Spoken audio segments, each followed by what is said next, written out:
누가복음 10장 37절 신약 성경 111페이지 말씀입니다. 성경이 있으신 분들은 찾으시고 없으신 분들은 화면이나 주보 2면 보시면서 함께 합독하시도록 하겠습니다. 같이 읽습니다. 시작. 이르되 자비를 베푼 자니이다. 예수께서 이르시되 가서 너도 이와 같이 하라 하시니라. 아멘. 하나님의 말씀입니다. 잠시 기도하겠습니다. 하나님 아버지, 오늘도 나를 어그러진 길에서 건지사 든든한 반석 평강의 길로 인도하시는 주의 말씀 앞에 서게 하시니 감사합니다. 오늘도 주의 말씀을 듣는 귀와 열린 마음을 주셔서 영생의 길 주의 뜻을 따르게 하여 주옵소서. 믿음으로 주의 비전을 이루게 하여 주옵소서. 성령님 충만히 임하여 주옵소서.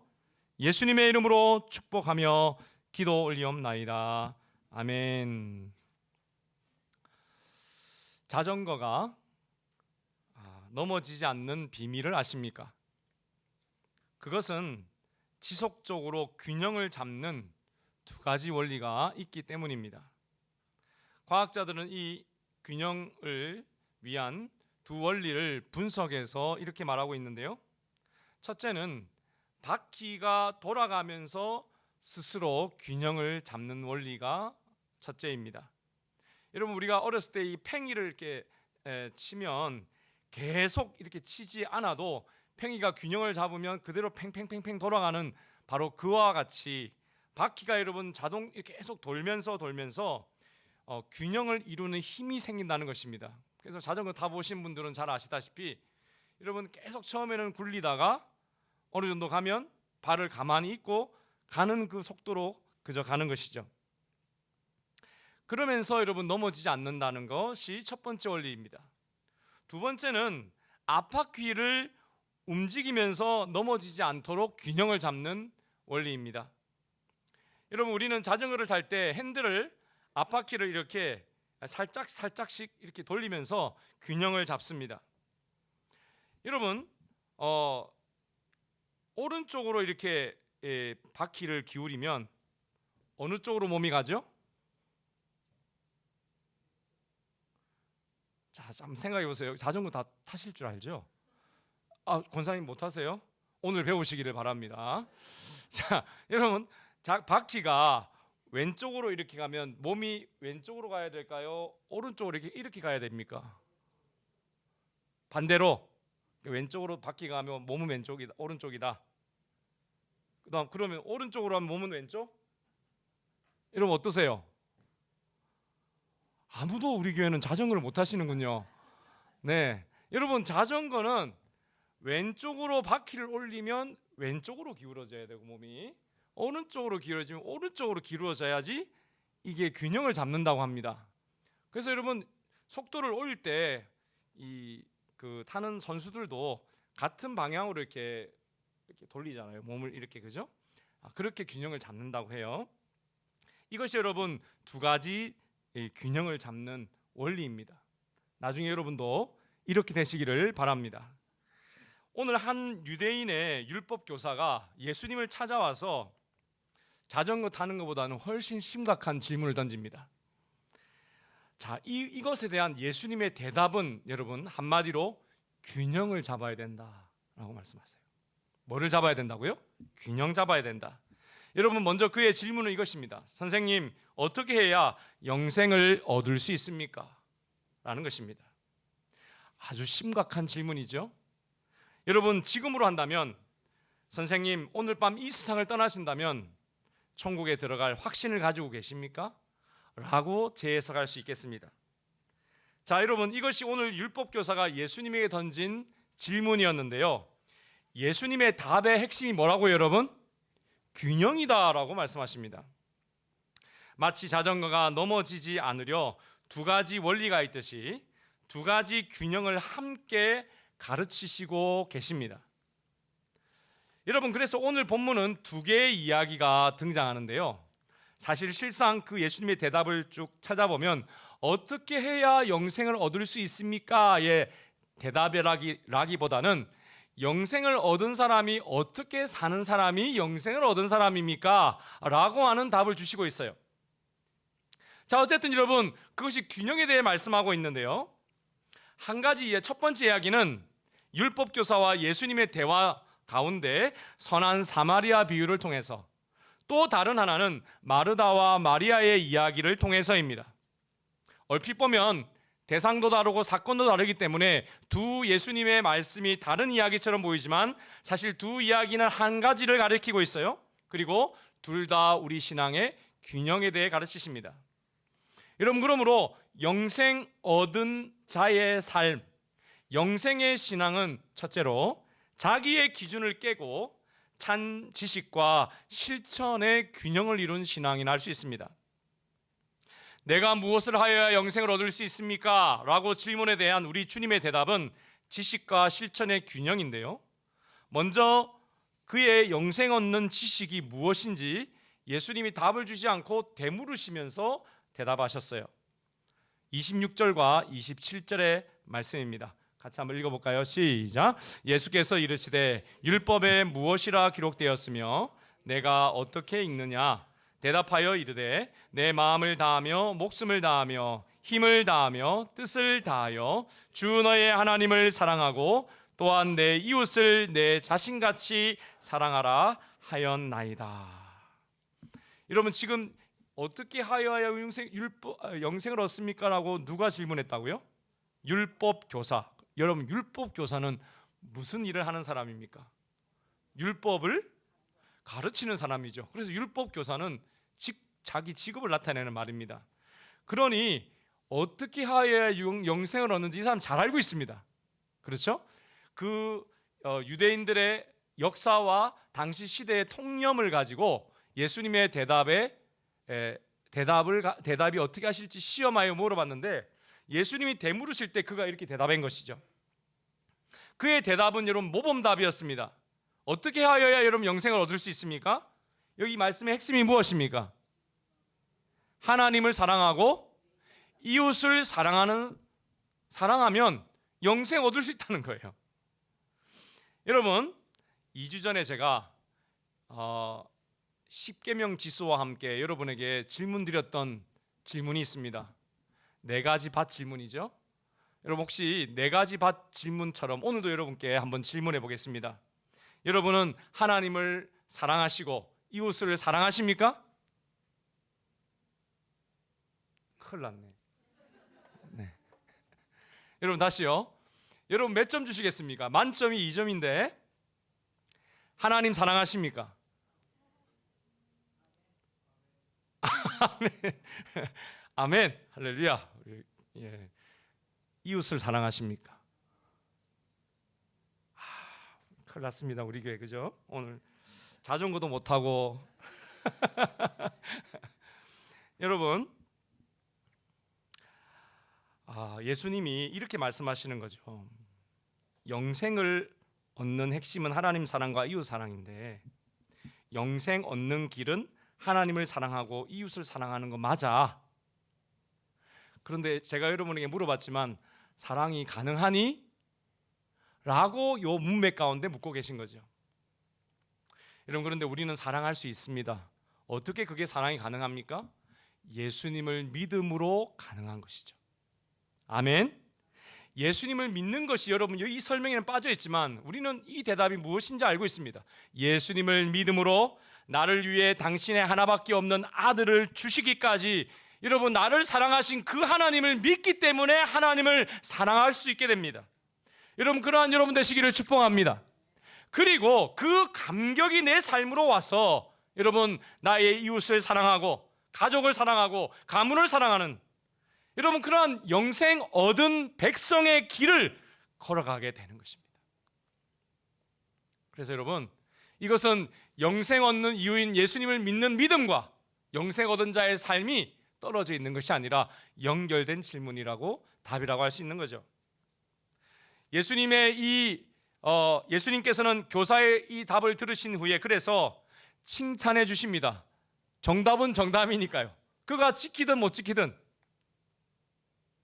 그런데 그 다음에 한 말씀 하십니다. 실천해야 돼 라고 이야기합니다. 다시 말해서 균형이 있어야 돼. 알고 있는 바를 실천하라는 것입니다. 그러시고는 선한 사마리아 말씀 비유를 하시네요. 여러분, 지난주에도 제가 말씀드렸듯이 예수님의 비유는 그냥 말을 쉽게 푸는 그러한 목적이 아니에요. 그 목적도 있지만 더 깊은 의미가 있습니다.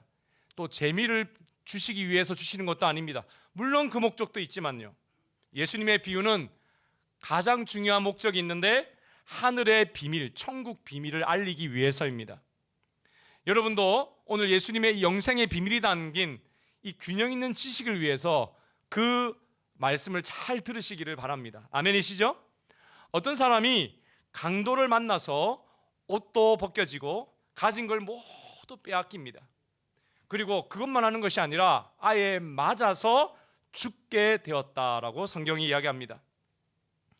그런데 하나님께 예배를 드리고 예루살렘에서 내려가고 있던 제사장과 레위인은 그 모습, 그 죽어가고 있는 그 사람의 모습을 보고 그저 지나쳐갑니다. 아이고, 옷이 벗겨져 있군. 옷이 벗겨져 있으니 우리나라 사람인지 알 수가 없군. 그냥 지나가도 되겠네? 라고 생각했을 거라고 학자들이 예측합니다. 왜냐하면 당시 율법에는, 당시 규례에는 여러분, 유대인일 경우에는 죽어도 장례를 치르고 가야 되거든요. 근데 옷이 벗겨져 있으니 괜찮은 거죠. 그리고는 혹시나 강도가 곁에 있을지도 모르니 떨어져서 스쳐 지나갑니다. 아이고, 저 사람이 만약 죽은 사람이면 만지면 안 되지. 죽은 것을 만지면 가족과 떨어져서 7일 동안 따로 떨어져 매일 격리되어 살아야 하니까 아우, 귀찮아 라고 생각했을 수도 있습니다. 민수기 구약의 19장 율법에 보면요, 이스라엘 백성은 죽은 시체를 만지면 암송아지를 잡아서 제를 내고 그 제를 섞은 물을 3일과 7일에 먹으며 일주일간 정결 규례를 지키라고 하나님 말씀하고 있어요. 더구나 지금 이들은 예루살렘에서 여리고로 내려가는 길이라고 예수님이 말씀하고 있는데요, 여러분, 제사장과 레위인이 예루살렘에서 여리고로 내려간다라는 말은 무슨 의미냐면 하나님께 예배를 다 주관하고, 이들이 주관하니까 그 당시에 목회자니까요, 제사를 다 마치고 집으로 돌아가는 여정이었을 것이다 라고 예상할 수 있어요.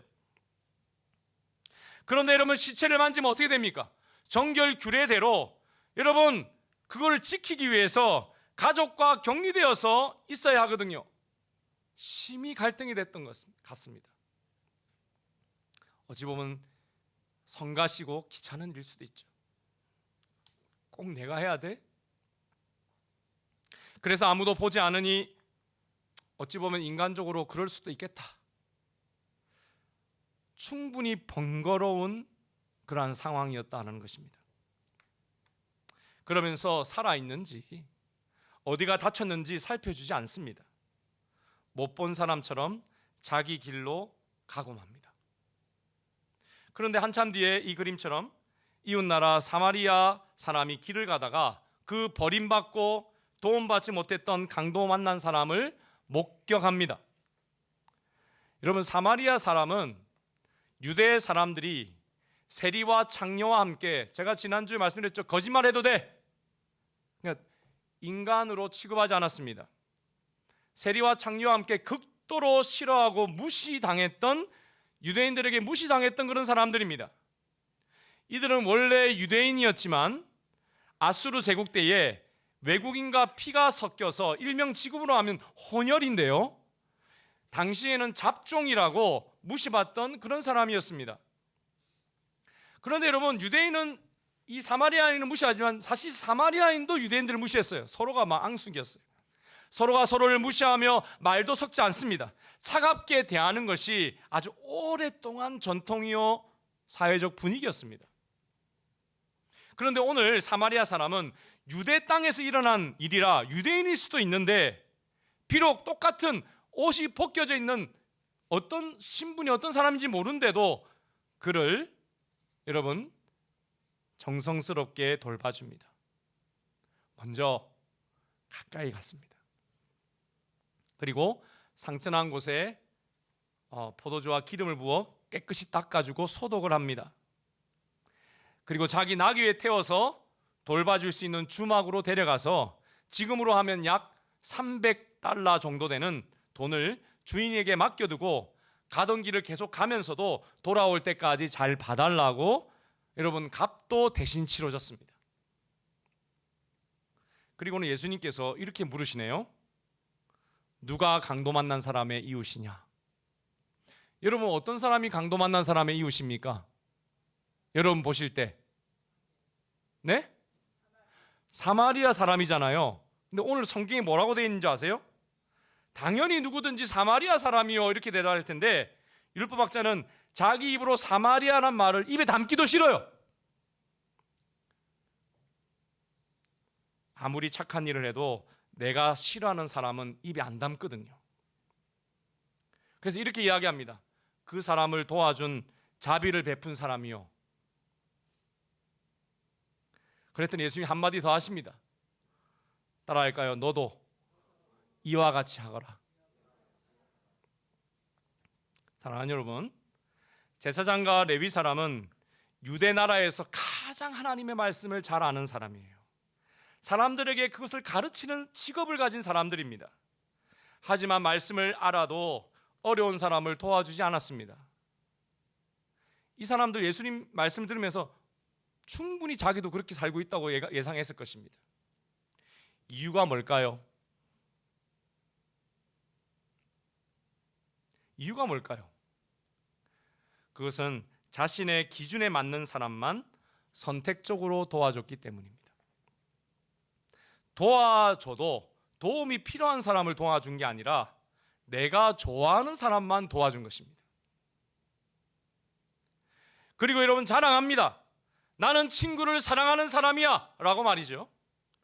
오늘 이 율법학자가 영생을 예수님 어떻게 하여야 영생을 얻습니까? 답을 알고 있는 거죠. 나는 하나님을 누구보다도 사랑해. 율법을 가르칠 정도니까. 그리고 나는 이웃을 너무나도 많이 사랑해. 내가 생각하는 친구를 도와주니까. 여러분 그래서 그의 선행을 그는 어떻게 생각하고 있었는지 성경이 이렇게 그의 마음을 살짝 드러냅니다. 누가복음 10장 29절입니다. 여러분 다시 한번 같이 읽을까요? 시작. 그 사람이 자기를 옳게 보이려고 예수께 여짜오되 그러면 내 이웃이 누구이니까? 여러분 이 사람이 어떻게 보이려고? 옳게 보이려고. 여러분 이 율법 선생의 선한 행위의 목적이 여기 잘 담겨 있습니다. 그의 목적은 영생을 얻기 위해 선행을 한 사람입니다. 완벽한 선행이 있습니까? 우리 드림 장로교에 지금 여러분 계신 대단한 믿음의 사람들도, 믿음의 우리 성도님들도 완벽하게 내가 사랑한다 감히 말하지 못하는데 이 사람은 지금 내 정도 선행은 됐다고 생각합니다. 그래서 자기를 옳게 보이려고. 그래서 그의 선행은 여러분 영생을 얻기에 충분했습니다. 그리고 그 선행의 동기는 자기가 얼마나 완벽한지를 드러내기 위함입니다. 다시 말해 이 사람은 자기가 드러나지 않으면 행하지 않는 사람이었습니다. 사람에게 인정받고 사람에게 드러내는 것이 목적이었습니다. 이런 사람을 예수님은 무덤과 같이 죽음의 냄새가 나는 사람이라고 해요. 회칠한 무덤과 같이 겉과 속이 다른 사람이라고 하십니다. 여러분 무덤 안에는 시체가 있잖아요. 썩은 것들이 있잖아요. 근데 그것을 회칠을 하면 흰색이 되잖아요. 그럼 완전히 시커먼데 예수님이 그런 사람들이 이렇게 생각한다고 이야기합니다. 여러분 그런데요 여기서 우리가 좀 심각하게 생각해야 될 게 있습니다. 율법학자도 비록 자랑하는 마음이지만 내가 사랑을 베풀어야 할 사람은 누굴까? 라고 항상 생각했다는 사실입니다. 근데 예수님은 그런 사랑은 영생 얻은 사람의 삶이 아니야 라고 말씀하세요. 예수님은 그래서 이렇게 말씀하십니다. 너의 기준을 깨뜨려야 돼. 너의 기준을 깨뜨리고 매일 사랑해야 진정한 사랑이야. 그 사람이 바로 영생 있는 사람의 사랑이라고 강조하십니다. 여러분, 영생의 사람은 그래서 암과 삶의 균형이 있습니다. 옆에 분들에게 축복하겠습니다. 암과 사랑의 균형을 가지겠습니다. 시작. 사랑하는 드림의 성도 여러분, 여러분도 균형을 가지시기를 축복합니다. 친구를 찾는 자가 아니라 친구가 되어 주십시오. 좋은 이웃을 찾지 말고 좋은 이웃이 되시기를 바랍니다. 제가 예레미야한테도 딸한테도 맨날 이야기합니다. 남편감 조건을 이야기하라 그럽니다. 많이 이야기합니다.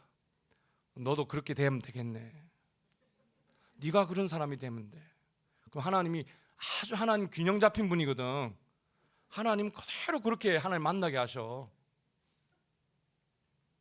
여러분, 옆에 짝이 가장 좋은 여러분의 짝인 줄을 믿으시기를 바랍니다. 한 분만 아멘을. 오늘 김남은 집사님 화이팅. 여러분, 여러분과 같은 좋은 이웃이 여러분 눈앞에 딱 있으려면 여러분이 좋은 이웃이 되면 됩니다. 그러면 여러분은 영생 얻은 백성입니다. 자, 예수님께서는 이번에는 삶 속에 열심 있는 실천에 치우쳐 있어도 되지 않아. 말씀의 간절함이 또 필요해, 더 중요해라고 반대의 경우를 말씀하시는데요. 즉, 말씀에 대한 간절함을 지키는 섬김을 가지라고 다시 말씀하십니다. 율법교사의 질문과 선한 사마리아인의 비유에 이어서 누가복음 10장은 마리아와 마르다의 이야기를 다시 소개합니다. 성경에 보면 예수님이 매번 예루살렘에 가시면 친구와 같이 여겨서 방문하는 집이 있는데 바로 마르다와 마리아의 집입니다. 특별히 오늘 언니 마르다가요, 큰 마음을 가지고 예수님의 제자들을 집으로 초대해서 식사를 대접하려고 자기 집에 모셨어요. 그녀는 지금 손님 대접하기 아주 분주했습니다. 그런데 여러분, 큰 문제가 또 생겼어요. 자, 40절 말씀입니다. 같이 읽을까요? 시작. 마르다는 준비하는 일이 많아 마음이 분주한지라 예수께 나아가 이르되, 주여, 내 동생이 나 혼자 일하게 두는 것을 생각하지 아니하시나이까?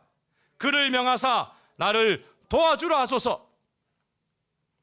여동생 마리아가요, 언니 마르다를 도와주질 않네요. 예수님 발치에 앉아가지고 말씀만 듣고 있는 것입니다. 여러분, 상도 차리고 숟가락도 젓가락도 얹어놓고 반찬도 갖다 놓고 해야 되는데 조금도 돕지 않습니다. 같은 엄마 아빠니 가문을 욕할 수도 없고, 이에 이런 마르다는 열을 받고요, 동생이 일하지 않는 것을 불평합니다. 여러분, 자기 기준에 열정과 열심히 일하고 있는 내가 지금 너무 의로운 거예요. 내가 정말 맞는 거예요. 더구나 여러분, 언니의 권위도 있지 않습니까? 그런데 예수님 앞에 나아가 동생이 말을 듣지 않으니 큰 소리로 외칩니다. 주님, 저 혼자 이 모든 접대를 하는데 제 동생이 저를 거들지 않는 것을 아무렇지도 않게 생각하십니까? 저를 도우라고 말씀해 주세요. 쉬운 성경의 번역입니다. 그런데 가만 계시다가 한 소리 들은 예수님이요, 마르다 입장에선 더 열받을 만한, 어찌 보면 교회를 여러분 떠날 수도 있는 자기 편들지 않는 말을 하셔요. 핵심은 다시 뭐냐면 자기를 깬 균형이 중요하다고 말씀하세요. 뭐가 중요하다고요? 자기를 깨뜨리는 균형이 중요하다. 지금 여러분, 마르다는 뭘 깨야 될까요? 자기가 지금 옳은 일을 하고 있으니 자기가 이 옳은 일을 하기 위해서 생각하는 것, 주장하는 게 옳다라는 그것을 깨야 되는 거예요. 여러분, 이거를 항복이라고 하면 좋겠습니다. surrender, 포기해야 돼요. 예수님 뭐라고 말씀하시냐면, 하나님의 백성이라도 옳은 일을 할 때는 항상 내가 옳다라고 하는 그것이 항상 들어간다는 거예요. 주장이 들어간다는 거예요. 누구나 다. 그런데 그거를 깨야지만 하나님 앞에 받는 바에 봉사가 된다는 거예요. 섬김이 된다는 거예요. 매번 그렇습니다, 여러분. 여러분 자신의 생각과 주장을 포기하고 비로소 가질 수 있는 평안의 균형입니다. 분명히 마르다는 처음에는 너무 행복하고 균형 있는 마음이었을 텐데 그게 여지없이 깨졌잖아요. 우리 예수님 열받는 말 이렇게 하십니다. 마리아는 좋은 편을 선택했으니 빼앗기지 아니하리라. 여러분, 그런데 여기서 예수님의 말씀의 중요한 점은 언니 마르다의 섬김 자체를 잘못된 것이라고 하지 않으셨다는 거예요.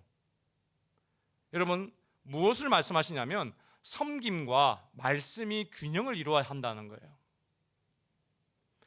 여러분, 그래서 말씀 앞에 나의 깨어진다는 그것은 무질서가 아니라 사실 완벽한 질서를 가져오는 바로 그것을 예수님 말씀하고 있습니다. 여러분은 깨어질 때마다 무질서할 거라고 생각하지 마시고 더 질서 있게 될 거라고 생각하시면 됩니다. 그러면 여러분, 신앙생활에서 가장 중요한 것은요, 내가 생각하는 바른 그 행위보다도 하나님과의 관계 속에서 나를 계속 내려놓는 과정 가운데 이루어지는 섬김입니다. 매일의 바쁜 삶 가운데서도 기억하는 오늘 아침에 그 말씀의 묵상이 여러분 하나님의 그 뿌리가 되어서 하나님의 진액이 물광과 수관을 통해서 가지를 통해 열매를 맺듯이 여러분 그와 같은 삶이 되어야 됩니다. 단절되면 안 돼요. 그래서 매 순간 하나님의 뜻을 깨닫고 그 뜻을 따라 섬길 때에 여러분 참 섬김, 온전한 섬김이 되는 것이죠. 할렐루야. 여러분, 그래서 우리는 앞에 말씀 율법 교사에게 주신 말씀과 이 말씀이 서로 반대의 경우를 이야기하고 있음을 바로 깨닫습니다. 그렇죠? 자, 그럼 여러분 한번 질문해 봅시다. 무엇이 중요한 것입니까? 성경을 여러분 들음으로 말미암는 깨달음과 지식이 중요합니까? 아니면 사랑의 실천입니까? 하나는 실천이 중요하다 하셨고 하나는 뭐가 중요하다고? 뭐가 더 중요하다고? 하나님 앞에 말씀을 듣는 것이 더 중요하다고 말씀하고 있어요. 뭡니까 여러분? 뭐가 중요하죠? 성경에는 이러한 상호간의 말씀이 빈번하게 나옵니다. 특별히 포도나무 가지 비유해 보면 요한복음 15장 4절의 말씀을 통해서 우리 생각해 볼 수 있는데요. 오늘 제가 PPT를 준비 안 했는데 누가 한번 찾아서 한번 읽어 주십시오. 요한복음 15장 4절. 성경을 가지신 분이 찾아주세요. 핸드폰 말고. 핸드폰 찾으신 분은 그냥 보시고 요한복음 15장 4절 한번 읽어 주세요.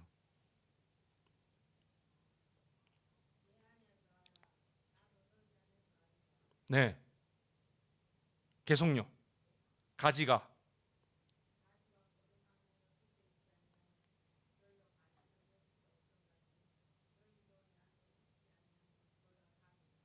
그렇죠. 여러분 들으셨죠? 자, 예수님이 말씀하세요. 내 안에 거하라. 그러면 나도 너희 안에 거할 거야. 자, 질문입니다, 여러분. 예수님 안에 우리가 거하면 되죠. 그럼 누가 더 큽니까? 예수님이 크시죠? 그런데 그 다음에 예수님 뭐라고 하시냐면 나도 너희 안에 거하겠다. 누가 더 큽니까? 아, 이거 어렵네요. 누가 더 큽니까, 여러분? 당연히 내가 더 큰 거잖아요. 우리가 생각할 때는. 그래서 이 말씀은요, 상호가 누가 큰 거를 말씀하는 게 아니에요. 여러분, 당연히 예수님이 크시잖아요. 그런데 예수님이 내 안에 거하고 내가 예수님 안에 거할 때 열매를 많이 맺는다는 것은 누가 큰가를 말씀하는 게 아니에요. 당연히 예수님을 믿는 것, 당연히 하나님 말씀에 거하는 게 더 중요하지만 그것만으로 하나님이 기뻐하는 영생의 삶은 아니다라고 하나님 말씀하시고 있는 것입니다. 여러분, 성경이 왜 이렇게 표현하느냐? 크고 작음이 아니라 연합의, 완전한 연합의 중요성을 말씀하시기 위해서, 독립적인 존재가 아니라 서로 의존하는 관계임을 알려주시기 위해서, 단순히 외적인 것뿐만 아니라 내적 연합이 얼마나 중요한지를 알려주시기 위해서 이러한 비유를 씁니다. 그래서 신약 성경은요, 네가 내 안에 내가 네 안에 계속 그 말씀을 하시고 있어요. 잘 이해하시길 바랍니다. 여러분도 그러므로 이와 같이 사시기를 축복합니다. 여러분, 오늘 율법교사는 어떻게 영생을 얻을 수 있습니까? 라고 질문했지만, 여러분, 예수님은 그래서 영생 얻은 사람은 어떻게 살아가는지에 대한 답을 주십니다. 하나님을 사랑하는 마음으로 이웃을 사랑하는 균형을 이룬 사람이요, 하나님의 말씀에 대한 여러분 간절함으로 섬기는 균형을 이룬 사람입니다. 그러나 여러분, 먼저 시작은 뭐가 더 중요합니까? 하나님의 말씀이 우선이죠. 그러나 두 개의 연합이 중요하다는 거예요. 여러분, 이것은 단순한 지식으로 도달할 수 없어요. 여러분, 어떠한 봉사로도 이룰 수 없습니다. 사랑하는 여러분, 예수님께서 그렇게 말씀하실 수 있는 이유가 있지요. 바로 예수님이 바로 그 균형을 가지고 사랑하셨기 때문이요, 그렇게 봉사하셨기 때문입니다. 예수님은 죄 때문에 지옥에 갈 수밖에 없는 죄에 여기저기 두들겨 맞고 있는 저와 여러분을 위해서 모든 죄를 대신 짊어지시고 죄의 값을 치러주신 착한 사마리아인과 같은 그러한 분이셨고, 300불이 아니라 예수님의 온몸을 바쳐서 죄의 값을 치루어 주신 분이십니다. 동시에 여러분, 하나님의 아들이셔도 하나님의 모든 말씀을 그대로 듣고 순종한 말씀의 사람이셨습니다. 그러므로 여러분, 예수님을 믿는 여러분도 예수님의 이 이야기에 나오는 사마리아 사람처럼 예수님처럼 균형의 삶을 사시기를 축복합니다. 여러분, 믿음의 자전거 타기를 위해서 계속 여러분 발을 저으셔야 합니다. 아멘이십니까? 여러분, 쌩쌩 달리다가 여러분 장애물이 여러분 나오면 브레이크를 잡으면서 오른쪽 왼쪽 여러분 균형을 잡으면서 여러분 계속 나아가시기를 바랍니다. 어려움을 당한 사람들을 보면 여러분 자전거를 잠시 멈춰놓고 모른 척 하지 말고 도와주는 사람이 되시고, 봉사해도 봉사하지 않는 사람들을 판단하는 데 빠지지 말고 주님께 더 집중하면서 여러분 참 봉사에 이르시기를 바랍니다. 여러분, 왜냐하면 여러분 마음속에 바로 여러분을 그렇게 사랑할 수 있도록 도와주시는 예수님이 살아계시기 때문입니다. 아멘. 여러분, 이렇게 안 하면, 균형을 잃으면 예수님이, 여러분 마음에 계신 예수님 불편해요.